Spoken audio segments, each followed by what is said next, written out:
Buenas noches, ¿qué tal? ¿Cómo están, amigas y amigos? Bienvenidos. Comienza Uruguay Debate y lo hacemos en este primer segmento de nuestro programa con la presencia de Mariano Bianchino, presidente departamental del Frente Amplio. Bianchino, como siempre es un gusto recibirlo aquí en nuestra mesa de trabajo. Bienvenido y buenas noches. Muy buenas noches para ti y para toda la teleaudiencia, que sabemos que es muchísima, porque nos lo hacen llegar. Un placer, como siempre, utilizar con una función social y política los medios de comunicación para poder tener un diálogo amable y con los televidentes, pero también como un pretexto para conversar contigo, que hace tiempo no nos veíamos.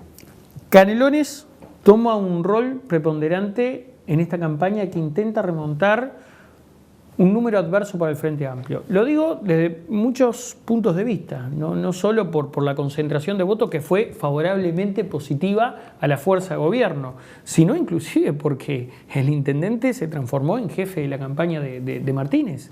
¿Cuánto pesa esto en la mesa departamental? Bueno, la mesa departamental lo estuve evaluando. Nosotros primero lo vemos como un claro gesto de salud política, el reconocimiento a la gestión que encabeza y lidera Yamandú y su equipo, y de la cual también la fuerza política forma parte, la bancada de Diles, que ha votado siempre de forma homogénea. Es decir, creo que hay un reconocimiento a la importancia sociopolítica, estratégica que tiene el departamento de Canelones, en términos electorales, en términos productivos, en términos demográficos. Creo que desmontevideaniza un poco la situación y también lo vemos como muy saludable el apoyo a la figura de Yamandú concretamente, porque consideramos que es un compañero que tiene grandes dotes de articulador. Creo que es un compañero que no es de adjetivar, que es una persona de mano tendida, de un diálogo fluido por aquello del general Liber Sereni, de tratar de ver la parte de verdad o de razón que tiene el que piensa distinto. Su gestión tiene un nivel de aprobación superior al del 70%. Y bueno, los canarios orgullosos, porque hemos peleado toda la vida, más las veces de forma incomprendida que las que nos lograron entender, de que el Frente Amplio debe repensarse a sí mismo. Es más, te digo, creo que el Frente Amplio en victoria o con un resultado adverso debería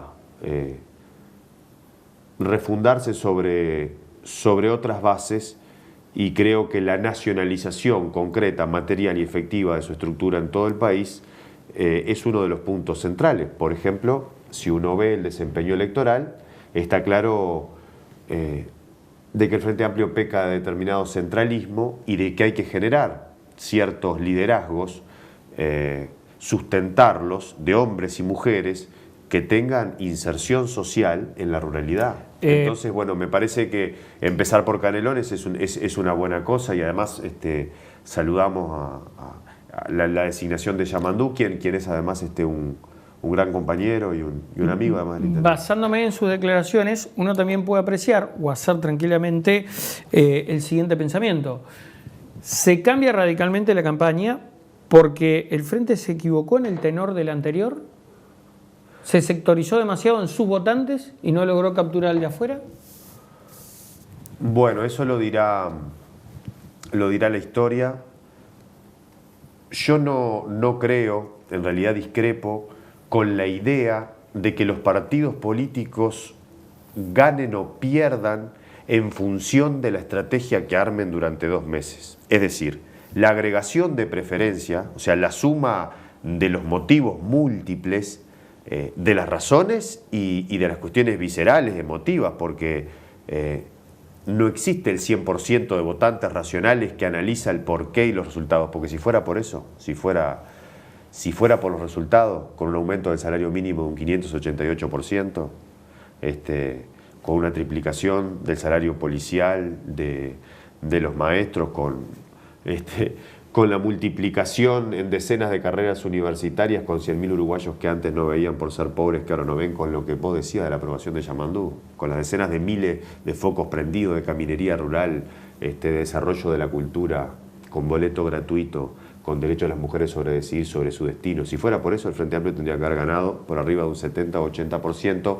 porque fue esa la población para quien es sus desvelos, para quien es sus luchas, para quien el Estado, a través de los impuestos, redistribuyó riqueza en ese sentido. Pero Ahora, el adversario político, ojo, que también juega, ¿no? No, sin duda. Y ellos lo que señalan son puntos flacos sin duda, en la gestión. Sin duda.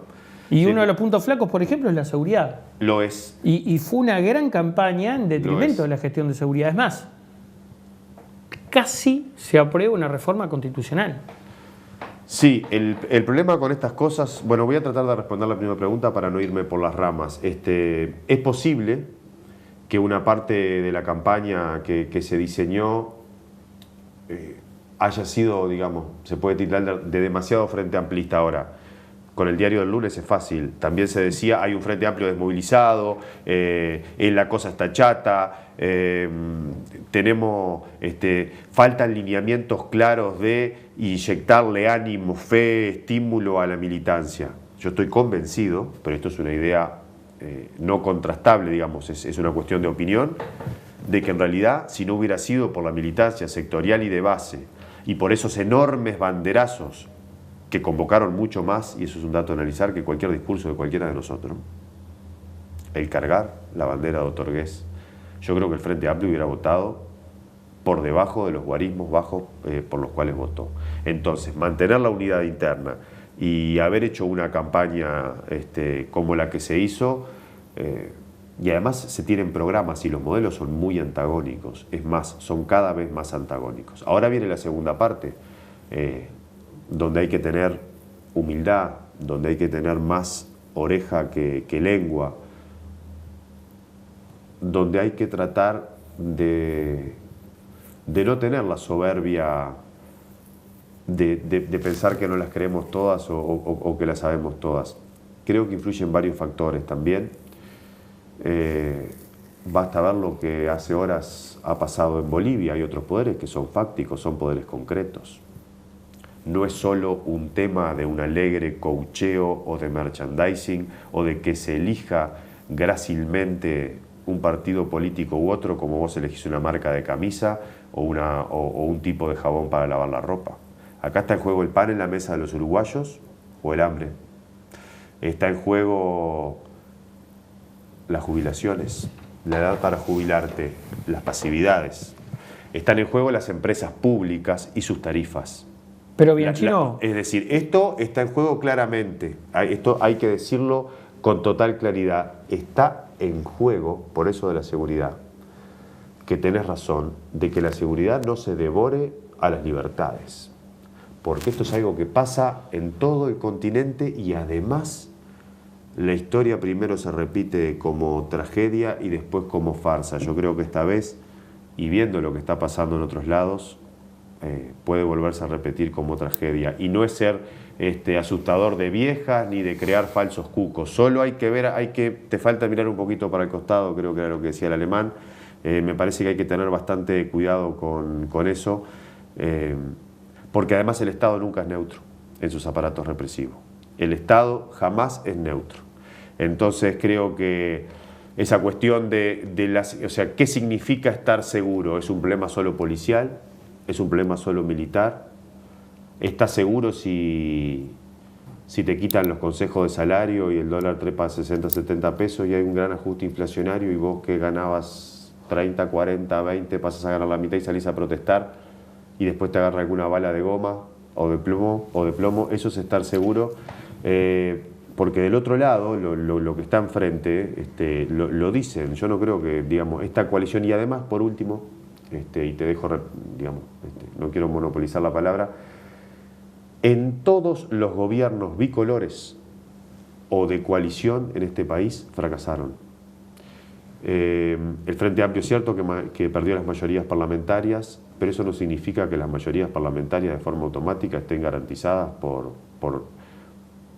todos los que, digamos, se opusieron al Frente Amplio, porque además los une el espanto, parece que no el amor, porque yo no creo que Pablo Mieres piense lo mismo que Manini Ríos, no creo que Talvi en términos económicos sea idéntico a lo del candidato presidencial, no sé qué piensa Novik en todo esto. Bueno, a mí me parece que Los gobiernos multicolores tienen una complejidad cuando se estructuran de forma espontánea y puntual, solo para derrotar a un adversario en la construcción política, y creo que eso puede generar una debilidad institucional o un cierto inmovilismo en términos legislativos de construcción. Bien, chicos, hacemos una pausa. Perfecto. Ya regresamos con más Uruguay Debate, no se vaya.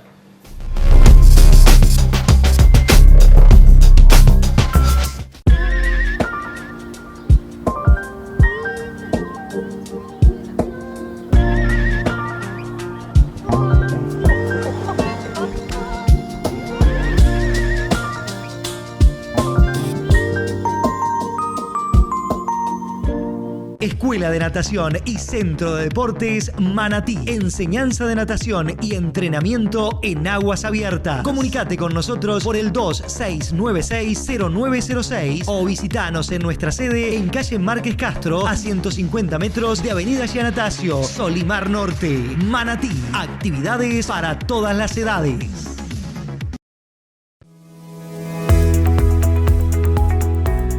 Llegamos con unidades móviles de última generación. Llegamos con el equipo médico más capacitado. Llegamos con emergencia pediátrica las 24 horas. Llegamos con atención cálida y humana. Ahora que llegamos, puede elegir su emergencia. Asóciese al 1920-1234. Su emergencia. Confianza en movimiento.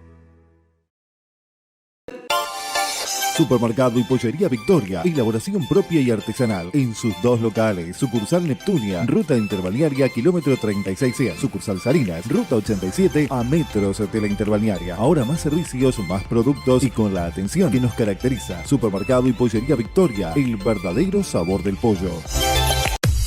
Empresa de ómnibus SAT crece para vos, brindándote cada día mejor servicio. Línea 5, Atlántida, Estación Atlántida. Línea 6, Pando, Parque del Plata, pasando por Empalme Olmos. Línea 7, Atlántida, Jauregui Berry. Y línea 8, Atlántida Soca. Informate más por el 4372-0034 o vía email a satsrl@hotmail.com.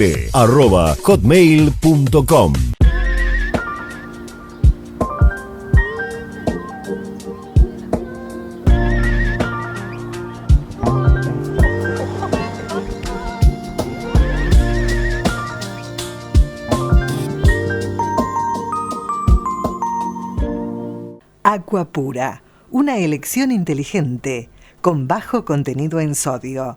Haga su pedido al 0800 2782 y se lo entregamos en la puerta de su casa, en Montevideo y Canelones, www.aquapura.com.uy.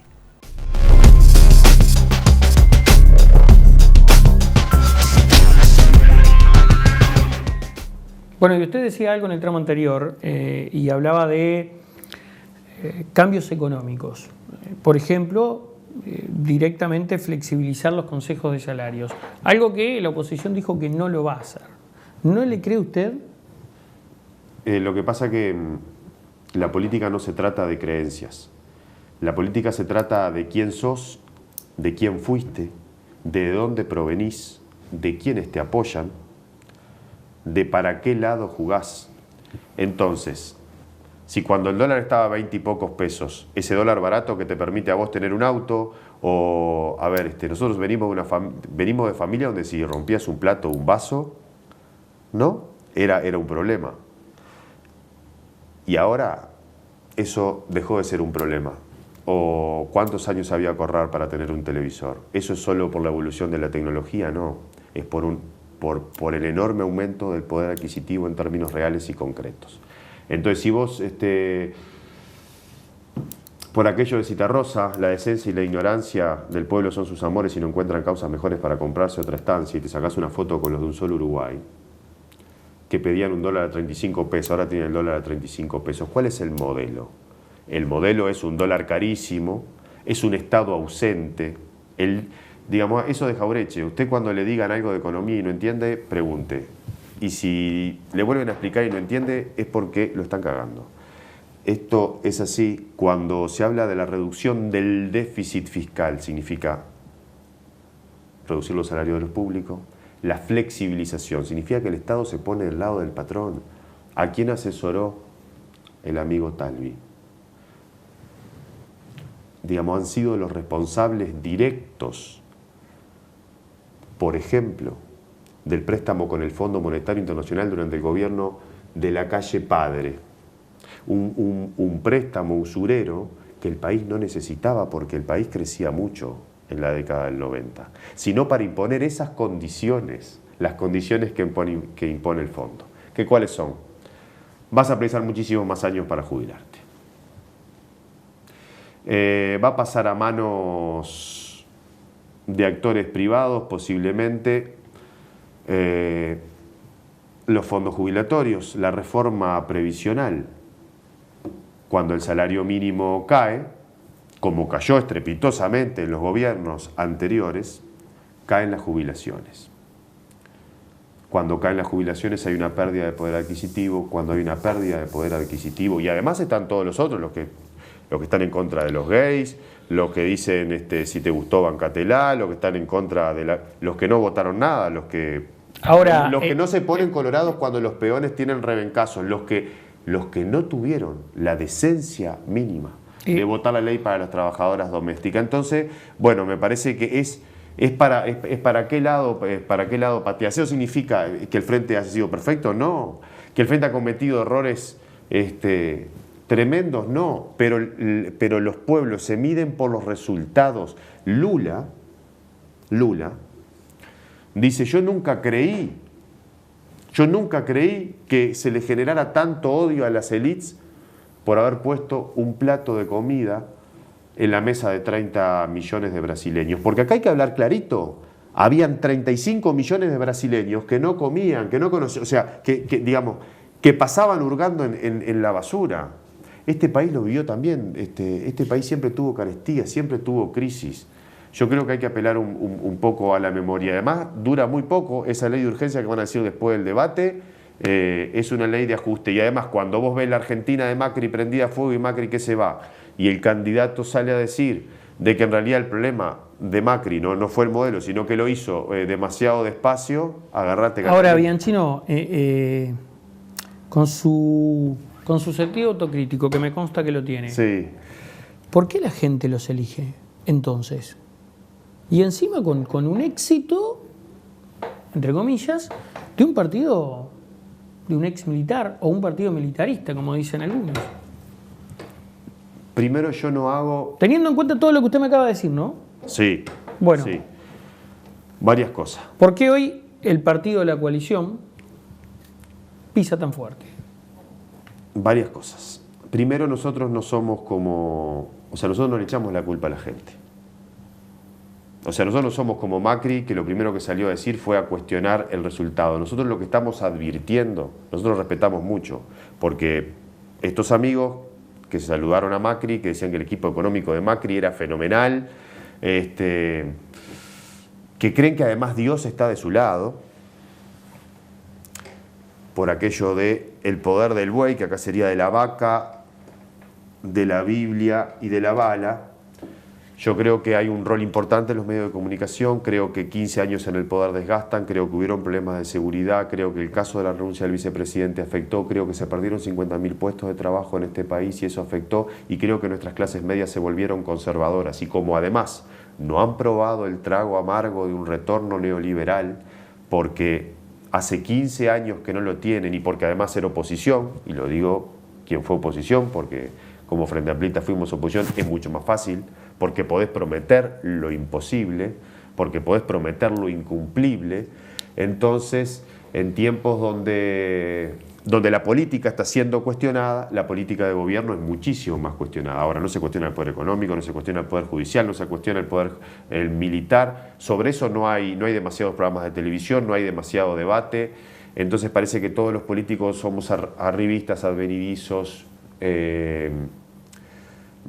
corruptos, que guardamos intereses oscuros, espurios. entonces surge un nuevo modelo, aquel que se dice ser apolítico, que nunca antes trabajó en política y que tiene como méritos de estadista el ser empresario, es decir, el dedicarse a hacer dinero. Nosotros creemos que eso puede ser un mérito, pero que no alcanza haberse dedicado a acumular dinero para manejar un Estado.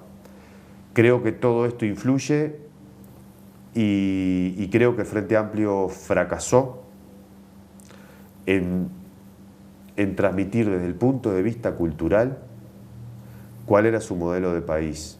Ahora, el Frente no perdió las elecciones, el Frente ganó las elecciones y le sacó más de 10 puntos de ventaja al segundo. Entonces, y las elecciones todavía no fueron, por lo tanto, es más, en otros regímenes, en regímenes de balotage, vos me dirás, bueno, me estás hablando de reglas del rugby cuando acá son con las reglas del fútbol.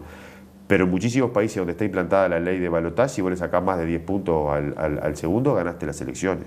O sea, el Frente Amplio no solo ganó las elecciones por un punto, la ganó por varias, después de 15 años.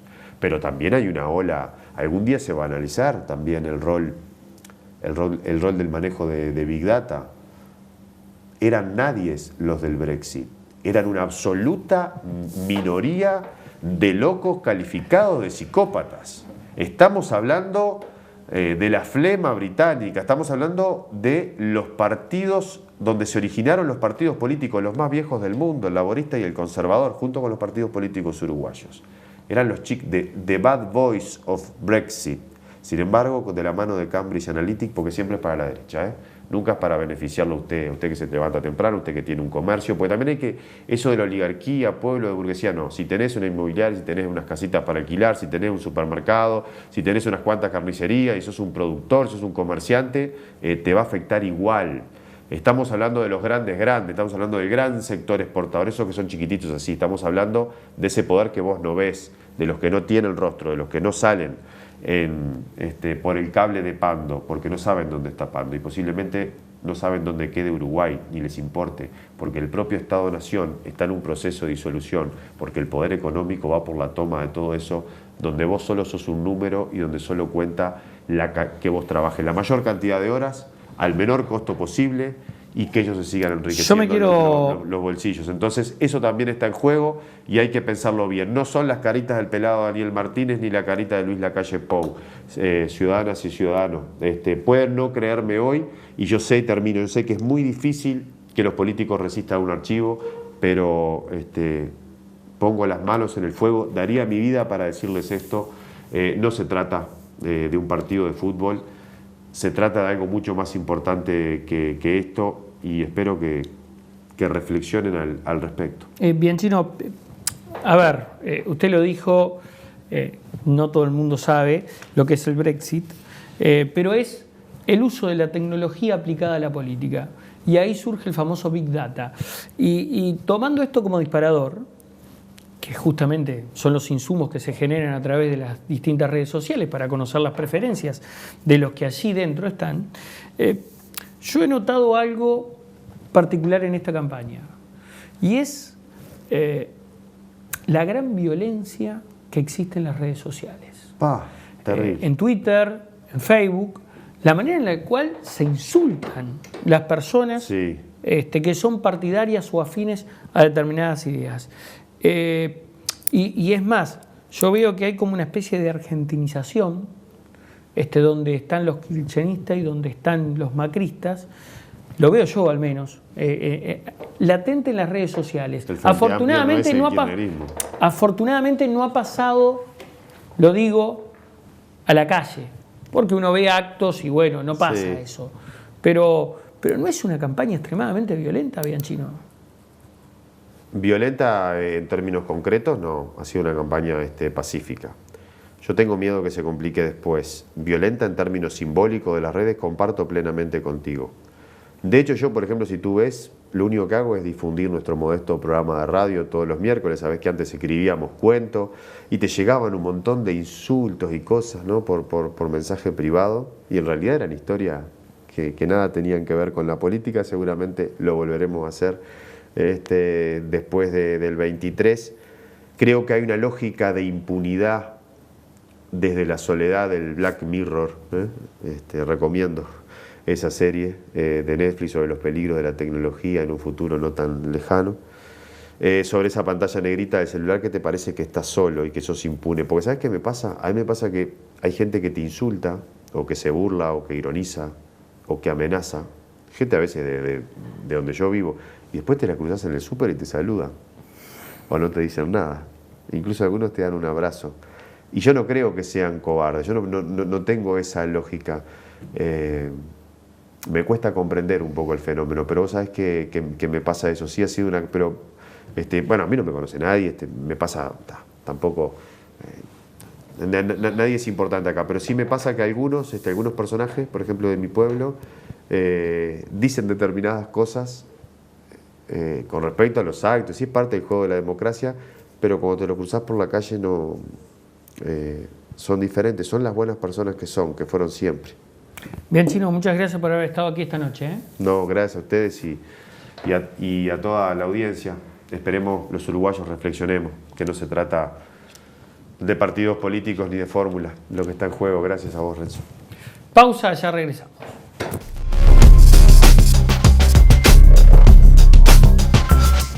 Aquapura, una elección inteligente con bajo contenido en sodio.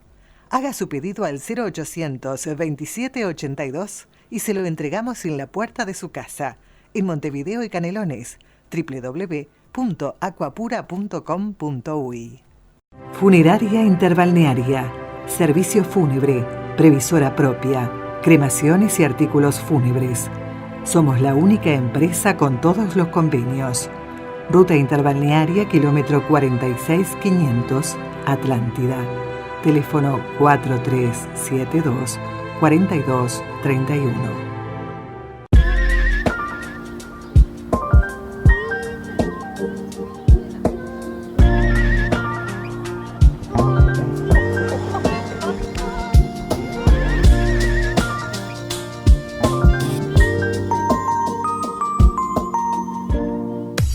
Empresa de ómnibus SAT crece para vos, brindándote cada día mejor servicio. Línea 5, Atlántida, Estación Atlántida. Línea 6, Pando, Parque del Plata, pasando por Empalme Olmos. Línea 7, Atlántida, Jauregui Berry. Y línea 8, Atlántida Soca. Informate más por el 4372-0034 o vía email a satsrl@hotmail.com.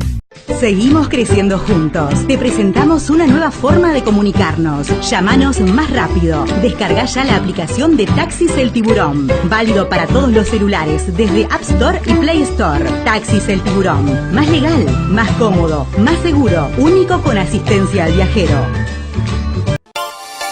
Supermercado y Pollería Victoria, elaboración propia y artesanal en sus dos locales, sucursal Neptunia, ruta interbalnearia, kilómetro 36C, sucursal Salinas, ruta 87 a metros de la interbalnearia. Ahora más servicios, más productos y con la atención que nos caracteriza. Supermercado y Pollería Victoria, el verdadero sabor del pollo. Escuela de Natación y Centro de Deportes Manatí. Enseñanza de natación y entrenamiento en aguas abiertas. Comunicate con nosotros por el 2696-0906 o visitanos en nuestra sede en calle Márquez Castro, a 150 metros de Avenida Giannatasio, Solimar Norte, Manatí. Actividades para todas las edades.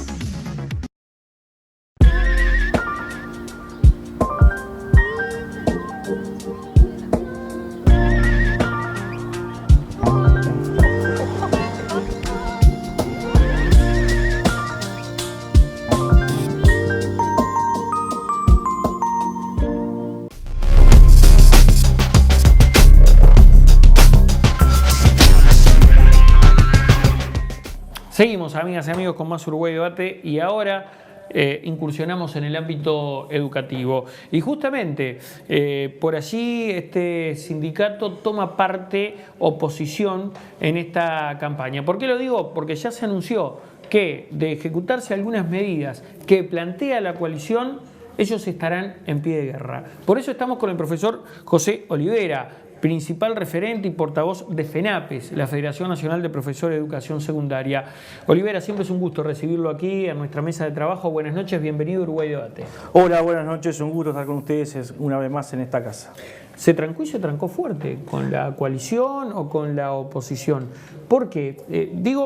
La pregunta es, ¿por qué se toma esta posición? ¿Por qué se envía este mensaje cuando muchas veces es cuestionado que el movimiento sindical y en particular FENAPES tome parte en una campaña política? A ver, yo creo que hay dos o tres cuestiones que son clave. Más viendo lo que está pasando hoy en América Latina en general, nos parece importante señalar tres cuestiones básicas. Primero, la democracia se tiene que fortalecer. Celebramos, defendemos que cada 5 años podamos ir a las urnas a votar. Ahora, esa es una instancia, es un momento. Llegar a esa instancia la ciudadanía se supone que lo tiene que hacer informada, con conocimiento de los detalles de las distintas propuestas que hacen los distintos programas, los distintos partidos, porque eso va a contribuir no solamente a la mejor decisión del ciudadano a la hora de hacer el ejercicio individual del voto, sino también a fortalecer el debate político, democrático y plural.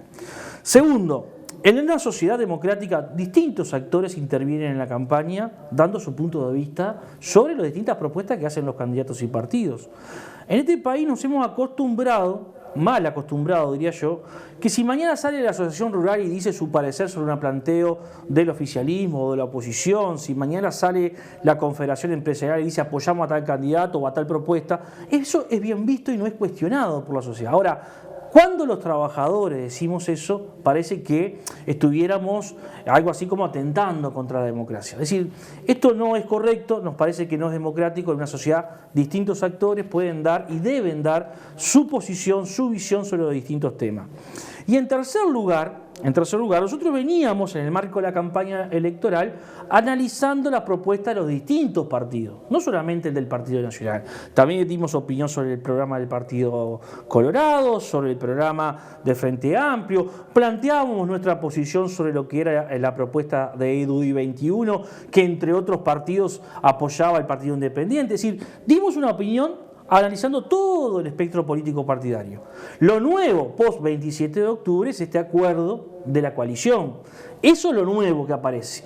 Y es nuevo porque tiene tres componentes interesantes. Primero, hoy nadie discute, y hay que escuchar al propio expresidente Sanguinetti, que esta coalición que hoy se está armando detrás de la candidatura del doctor Lacalle Pou es un objetivo y una, diría, creación política del doctor Julio María Sanguinetti. Lo ha dicho en todos los lados. Nosotros dijimos esto y no fue bien visto, pero hoy cuando se escucha al doctor Sanguinetti en distintas entrevistas públicas decir esto, nadie lo cuestiona. Segundo, tiene una propuesta de una coalición multicolor donde la llave parlamentaria de esa coalición la tiene un sector que a nosotros nos genera preocupación, como lo es Cabildo Abierto.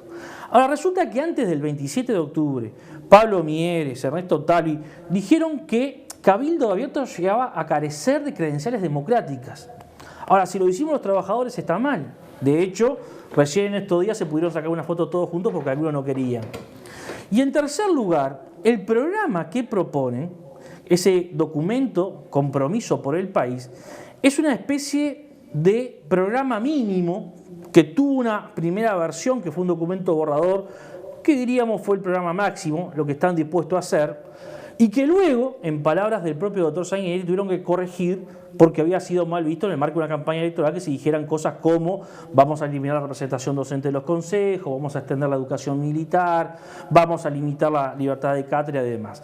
Entonces, posicionarse frente a este nuevo escenario, es decir, dar nuestra opinión sobre el contenido de la propuesta, advertir de quién tiene la llave parlamentaria de esta coalición de gobierno, que no es un sector de la derecha tradicional uruguaya, sino que esto es matemática pura. Si uno suma los diputados y senadores del Partido Colorado, Partido Nacional, Partido Independiente y Partido de la Gente, entre los 4 partidos no llegan a constituir mayoría parlamentaria ni en diputados ni en senadores. La llave de esa coalición la tiene Cabildo Abierto. Y yo, por una cuestión de ser justo, no le podemos cargar las pilas todas al ex general Manini o al general Manini Ríos. En realidad hay que escuchar a algunos de los voceros de ese partido que están detrás de Manini Ríos las cosas que han dicho en estos últimos días. ¿Eso es lo que le preocupa a Cabildo Abierto? ¿Las declaraciones de Sodano? No solamente de Sodano, hay muchas declaraciones. Es muy fuerte y hay que prestar atención en una perspectiva histórica que en un país laico como el Uruguay, de larga tradición laica, donde el vallismo dejó su impronta ya a principios del siglo XX, pero ya presente este planteo desde el siglo XIX, que por ejemplo un candidato al Senado como el escribano Domenech diga: Dios nos puso al general Manini Ríos frente a los artiguistas. Esta visión divina, esta visión de lo religioso en la política, que hoy está impregnándose mucho en América Latina, sobre todo con un papel preponderante de las iglesias neopentecostales en los partidos políticos en el conjunto de América Latina. Lo vemos con mucha fuerza esto en Brasil, lo vemos con mucha fuerza en Chile, lo vemos con mucha fuerza ahora en la situación de golpe de Estado que tenemos en Bolivia, donde se está denunciando que también estos sectores están detrás del golpe de Estado. A nosotros nos preocupa, reitero, por la tradición laica, por la tradición democrática republicana que tiene el Uruguay, pero no solamente nos preocupa por eso. Resulta que dicen: vamos a comprometerlo con la búsqueda de los desaparecidos, pero resulta que Manini Ríos tiene un desafuero pedido ya antes de asumir por haber estado omiso de informar a la justicia y a los mandos superiores ante las revelaciones de Gabazo en los tribunales militares. Entonces, hay cuestiones que son de credibilidad. Ahora, si decir esto incomoda a algunos, y bueno, es parte del juego democrático. ¿Qué pasa con las propuestas educativas? ¿Qué no le convencen a ustedes, los agremiados, en cuanto a ideas que expresa esa coalición? Yo cuento esta anécdota porque ustedes lamentablemente, claro, hacer medio del interior a veces uno mismo es injusto con el trabajo que ustedes hacen. El martes pasado, cuando presentábamos una conferencia de prensa en Montevideo y mostrábamos frente a cámaras un documento original de la Organización para la Cooperación y el Desarrollo Económico, a más de un periodista colega se le cayó la cara. Porque no podían comprender cómo una coalición de partidos que sustentan la candidatura de un candidato a presidente, que según las encuestas corre con favoritismo, hayan hecho un recorte y pegue de documentos de otros organismos y lo hayan puesto en un programa de gobierno. Nosotros lo dijimos con todo respeto, esto es como en Jardinera, ¿te acuerdas cuando íbamos a Jardinera? Que recortábamos y pegábamos porque era lo que podíamos hacer en ese momento. Este programa tiene para nosotros tres cuestiones que son preocupantes. Primero, un excesivo interés por el control político de la educación, por el tema del poder.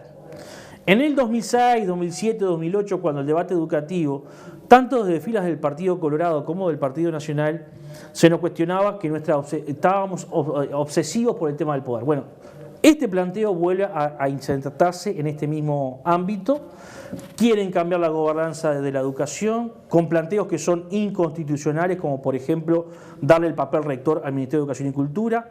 Si bien eso hoy lo cambiaron, no quiere decir que no siga siendo el horizonte. Eliminando la representación docente en su momento, ahora dice que la van a mantener. Aumentando, dice Julio María Sanguinetti en una entrevista, el poder político de los partidos que gobiernan en el sistema educativo, porque hay que evitar el veto de los sindicatos cuando esto no es así. No ha existido en todos estos años, desde la nueva Ley General de Educación para acá, ninguna situación demostrable donde se pueda decir que los sindicatos trancamos alguna decisión, entre otras cuestiones porque los representantes docentes que están en estos organismos son en minoría.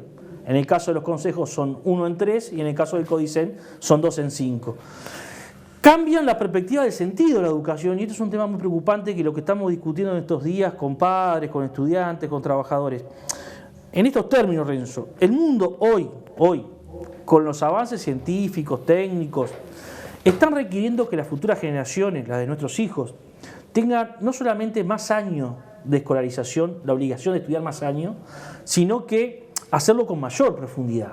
Porque el tema del conocimiento es un tema importante para el desarrollo colectivo e individual. Esto implica ir a una formación general integral de carácter científico, de carácter técnico, donde los estudiantes puedan articular el saber con el hacer, el pensar con la mano. Y sin embargo, lo que ellos proponen es la mera capacitación en competencias para los requerimientos del mercado laboral, que siempre son capacitaciones muy restringidas en términos de tiempo, porque hoy son las demandas del mercado laboral pero no sabemos cuáles son mañana, porque esto está en constante movimiento, en constante cambio. Pensemos en la inteligencia artificial, robotización, procesos de automatización y demás. Y este sentido de la educación, es decir, entre formación integral y capacitación para el mercado, para el mercado laboral, lo que la mano de obra que el mercado laboral requiere, es una diferencia política importante. Y nosotros decimos, ¿qué futuro le vamos a dejar a legar a las futuras generaciones en este aspecto. Olivera, hacemos una breve pausa, ya seguimos con más Uruguay Debate, no se vayan. Aqua Pura, una elección inteligente con bajo contenido en sodio. Haga su pedido al 0800 2782 y se lo entregamos en la puerta de su casa, en Montevideo y Canelones, www.aquapura.com.uy.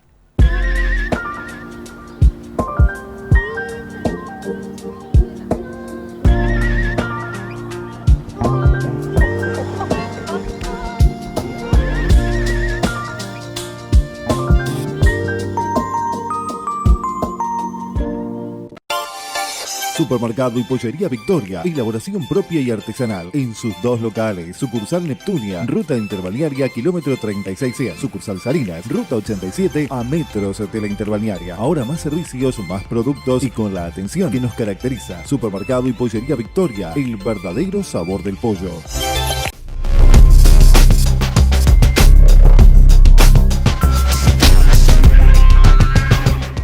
Continuamos con más Uruguay Debate. Usted lo decía en el transcurso del tramo anterior. Sanguinetti habló de que el sindicato puede llegar a vetar algunas modificaciones. Se ha puesto en tela de juicio en más de una oportunidad por integrantes de este arco opositor que, si hay que poner mano dura, se va a poner. Sobre todo cuando se le consultaba acerca de si se iba a generar un año o un primer año muy conflictivo con la educación. ¿En qué le hace pensar ese tipo de declaraciones, Olivera? A ver, yo creo que hay antecedentes, particularmente en el caso del doctor Julio María Sanguinetti, que fue 2 veces presidente de la República, que tuvo ya en la década del 70, antes de la dictadura, una actuación destacada como parte del Poder Ejecutivo en aquel entonces de Juan María Bordaberry, siendo su ministro de Educación, siendo el autor de la ley 14.101, la creación del CONAE, que luego la dictadura aplicó sin ningún problema. Claro, eso generó persecución, destituciones, un conjunto de limitaciones democráticas en el sistema educativo que después desembosó eso en lo que fue la dictadura. Igual en estos años de progresismo hubo dos incidentes grandes, ¿no? Y por ejemplo la esencialidad en el 2015. Nosotros... Sí. Y previamente la desocupación del liceo también, ¿no? Desocupación del liceo, desocupación de la sede de Codicen después de la esencialidad en el 2015, esencialidad en el 2015. Es decir, si algo tiene nuestra federación es que no nos van a correr por el lado de que no hemos sido críticos y hemos puesto el freno en aquellas cosas que entendíamos no eran de recibo con los planteos que hacía el gobierno actual. La esencialidad del 2015 es un ejemplo claro. Otra organización sindical que muchas veces se nos quiere acusar de ser seguidismo hubiese ido para la casa y no hubiese enfrentado la esencialidad con miles en la calle como enfrentamos en esa oportunidad. Ahora, estas son discusiones que no todo el mundo resiste el archivo, ¿verdad? Esto es parte del debate. Para adelante, nosotros lo que queremos decir con total claridad es, hoy estamos en un contexto donde el Uruguay tiene al 24 de noviembre una definición política clave. Nosotros como parte de esa ciudadanía, como un actor político en esa sociedad, estamos dando nuestras impresiones y visiones sobre los programas que los dos candidatos que están en disputa ponen arriba de la mesa.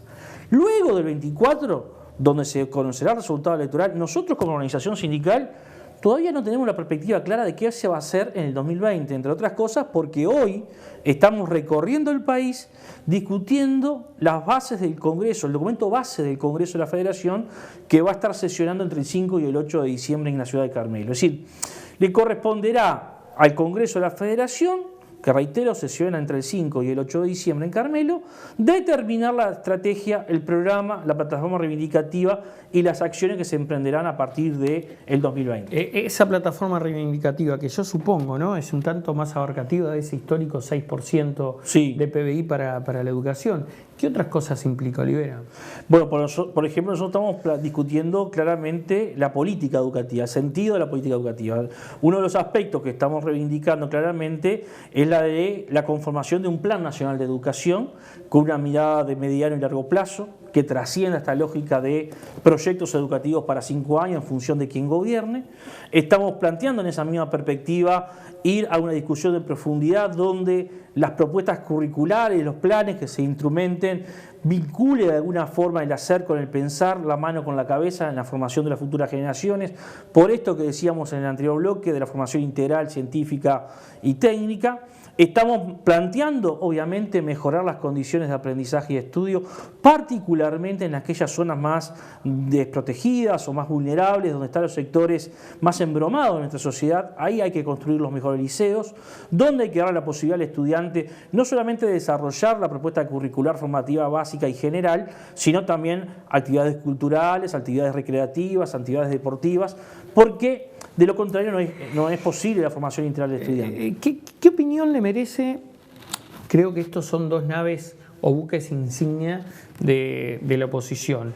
El Liceo Impulso de Talvi y el liceo que lleva adelante Bartol, o que llevó oportunamente adelante Bartol de Los Pinos, en Casaballe. ¿Qué opinión le merita a estas experiencias? Nosotros creemos que son experiencias que no son, primero que nada, universalizables. Son experiencias que van contra el derecho a la educación. Según Talvi, va a poder construir los 160 liceos, si no me equivoco, ¿no? 160. Sí, 136. 136, perdón. Tiene un problema Talvi ahí, porque forma parte de una coalición que no dice que va a aumentar el presupuesto educativo y lo que sí dice es que va a aplicar un ajuste fiscal que va a recortar el presupuesto del Estado en 900 millones de dólares. La gran pregunta del millón acá es ¿cómo hago yo para recortar el presupuesto del Estado en 900 millones de dólares sin tocar educación, sin tocar salud y a su vez construir 136 centros educativos? Es imposible el planteo que está haciendo Talvi, por lo menos en el marco de la coalición que él integra, y esto está estudiado. Con respecto a la propuesta de Los Pinos, Julián, o sea, lo que son los liceos públicos, gestión privada, unos 7, 8 que hay distribuidos por todo el país, yo decía, no son propuestas universalizables, son propuestas que atentan contra el derecho a la educación, porque, por ejemplo, allí se aplican planes de selección del estudiantado. Felizmente esto no ocurre en la educación pública, porque hacerlo implicaría ir generando una segregación y una diferenciación social muy importante. En tercer lugar, la diferencia no está entre lo público o lo privado, o sea, no está en quien lo gestiona, sino que puede encontrarse en la propuesta pedagógica. Por eso nosotros decimos, sería interesante que también en la cuenca del Casaballe tengamos liceos públicos de 400, 450 estudiantes, con equipos multidisciplinarios, extensión del tiempo pedagógico, donde el estudiante pueda hacer actividades deportivas, recreativas, poder comer. ¿Eso también es posible hacer en la educación pública? Creemos que sí, es un problema de voluntad política y de financiamiento. Entonces, estas experiencias son carísimas. El último estudio que nuestra federación hizo y encargó a un equipo de economistas, cuando uno toma el parámetro o el indicador, mejor dicho, inversión por estudiante, resulta que en estos liceos se invierte entre 2 y 2 veces y media más que lo que se invierte por estudiante en un liceo de similares características o por lo menos en el mismo contexto en la educación pública. Por lo tanto, son muy caros, así como están formulados. Hoy se sostienen porque, como decía en nuestro pueblo, acá nomás cerquita en Suárez, se saluda con sombrero ajeno, porque las empresas donantes en realidad lo que están haciendo es llevar fondos públicos al sector privado, pero después en definitiva eso lo terminamos pagando todos. Una de las propuestas habla de cierta estabilidad en materia de plazo de tiempo de años en los diferentes centros educativos de los profesores, que no se pueda modificar año tras año como en realidad ocurre cuando se eligen horas y lugares para desempeñar tareas. ¿Hay posición tomada sobre eso, Olivera? Nosotros tenemos una posición clara. Mire, ningún sindicato... Ellos sostienen que esto pedagógicamente es mucho mejor que lo que viene ocurriendo hasta ahora. Está bien, momento, pero a ver, yo quiero explicar acá 3 cosas que son clave.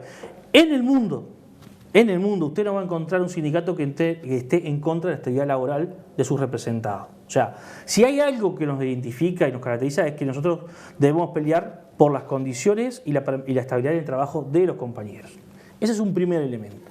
Segundo elemento, si esta fuera la solución pedagógica mágica y fuera fácil de hacerlo, la pregunta que hay que hacerse es qué pasó entre el 85 y el 2004, cuando gobernaron Blanco y Colorado, ¿por qué no lo hicieron?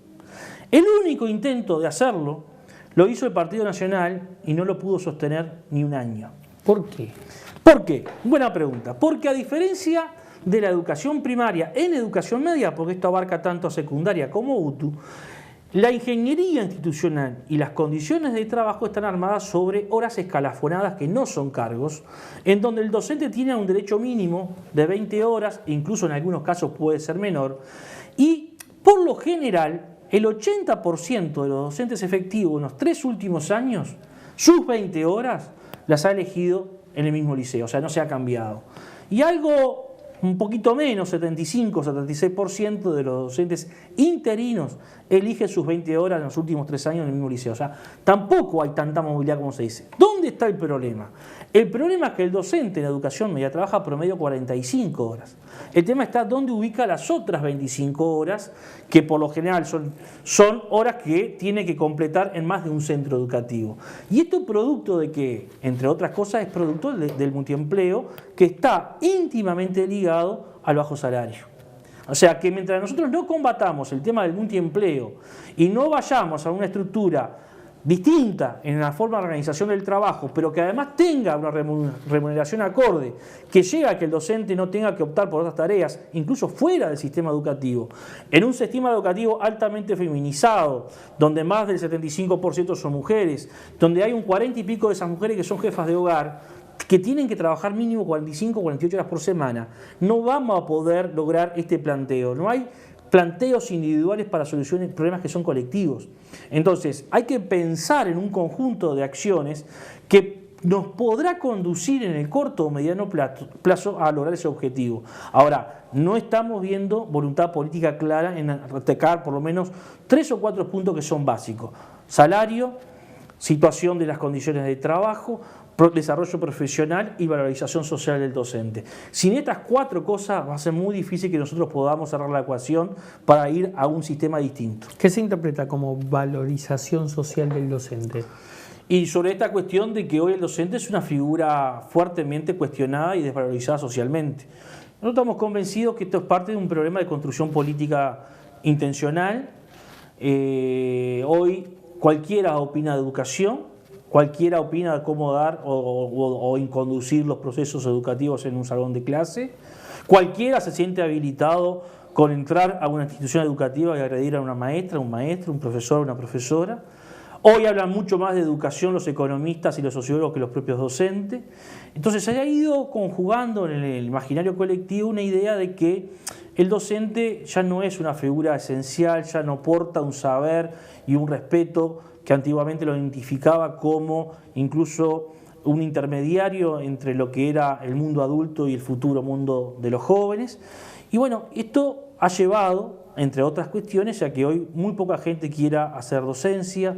Lo estamos viendo en los institutos de formación docente, donde no ingresan y mucho menos egresan estudiantes que son los que necesitamos para la renovación de las futuras generaciones docentes que están abandonando el aula día a día para dedicarse a otra cosa, y esto tiene una multiplicidad de causas. Ahora, lo que sí es claro es que intencionalmente durante muchísimo tiempo se ha venido desgastando ante la sociedad, y en este sistema político ha sido un gran responsable la figura del docente.